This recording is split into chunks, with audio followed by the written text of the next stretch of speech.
വീട്ടിൽ ഗസ്റ്റ് എല്ലാം വരുമ്പോൾ ഉണ്ടാക്കി കൊടുക്കാൻ പറ്റിയൊരു അടിപൊളി ബിസ്ക്കറ്റ് പുഡിംഗ് ഉണ്ടാക്കിയാലോ? ഞാനിവിടെ എടുത്തിരിക്കുന്നത് ഡൈജസ്റ്റീവ് ബിസ്ക്കറ്റ് ആണ്. ഈ ഒരു പാക്കറ്റിൽ നിന്നും 1/4 ഭാഗം ബിസ്ക്കറ്റ് നമുക്ക് പൊടിച്ചെടുക്കണം. ഞാനിവിടെ അതേ കവറിൽ വെച്ച് കുറേശ്ശെയായി കുത്തി പൊടിക്കുകയാണ് ചെയ്യുന്നത്. നിങ്ങൾക്ക് മിക്സിയുടെ ജാറിലായാലും പൊടിച്ചെടുക്കാം. ഇനി ഇത് പുഡിംഗ് ഉണ്ടാക്കുന്ന പാത്രത്തിലോട്ട് മാറ്റി കൊടുക്കാം. അതിലോട്ട് 1/4 കപ്പ് മെൽറ്റ് ചെയ്ത ബട്ടർ കൂടി ഒഴിച്ച് നന്നായി മിക്സ് ചെയ്ത് ഒരു സ്പൂൺ വെച്ച് സെറ്റ് ചെയ്ത് കൊടുക്കാം. സെറ്റ് ചെയ്ത ബിസ്ക്കറ്റ് നമുക്ക് ഫ്രിഡ്ജിൽ തണുപ്പിക്കാൻ വെക്കാം. ആ സമയം കൊണ്ട് ക്രീം ചീസ് ഉണ്ടാക്കാം.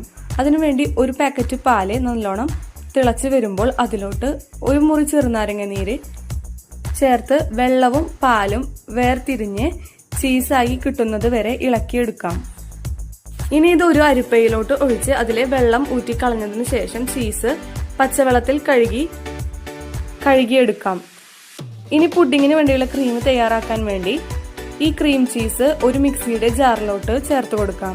അതിലോട്ട് ഒരു ചെറിയ പാക്കറ്റ് ഫ്രഷ് ക്രീമിന്റെ പകുതിയോളം ചേർത്ത് 4 സ്പൂൺ പഞ്ചസാര കൂടി ചേർത്ത് മിക്സിയിൽ നല്ലോണം അടിച്ചെടുക്കാം. ഇനി ഈ ക്രീം തണുക്കാൻ വേണ്ടി ഫ്രിഡ്ജിൽ മാറ്റിവെക്കാം. അതിനുശേഷം ടോപ്പിങ്ങിനായുള്ള ചോക്ലേറ്റ് തയ്യാറാക്കാം. ഞാനിവിടെ എടുത്തിരിക്കുന്നത് ഡയറി മിൽക്കിന്റെ ചോക്ലേറ്റ് ആണ്. ചോക്ലേറ്റ് മെൽറ്റ് ചെയ്യാൻ വേണ്ടി ഒരു സെറാമിക്കിന്റെയോ ഗ്ലാസിന്റെയോ ബൗളിലോട്ട് 2 സ്പൂൺ ബട്ടറും 3 ടേബിൾ ഫ്രഷ് ക്രീമും ഡയറി മിൽക്കും ചേർത്ത് നല്ല തിളച്ച വെള്ളത്തിലോട്ട് ഇറക്കി വെച്ച് മെൽറ്റ് ചെയ്തെടുക്കാം. ഇനി പുഡിംഗ് സെറ്റ് ചെയ്യുന്നതിന് വേണ്ടി നേരത്തെ ഫ്രിഡ്ജിൽ വെച്ച ബിസ്ക്കറ്റും ക്രീമും എടുത്ത് ബിസ്ക്കറ്റിന് മേലെ ആദ്യം ക്രീം ഒഴിച്ച് അതിനു മേലെ ചോക്ലേറ്റ് കൂടി ഒഴിച്ചു കൊടുക്കാം. ഇനി നിങ്ങൾക്ക് ഇഷ്ടമുള്ള പോലെ ഡിസൈൻ ചെയ്തെടുക്കാം.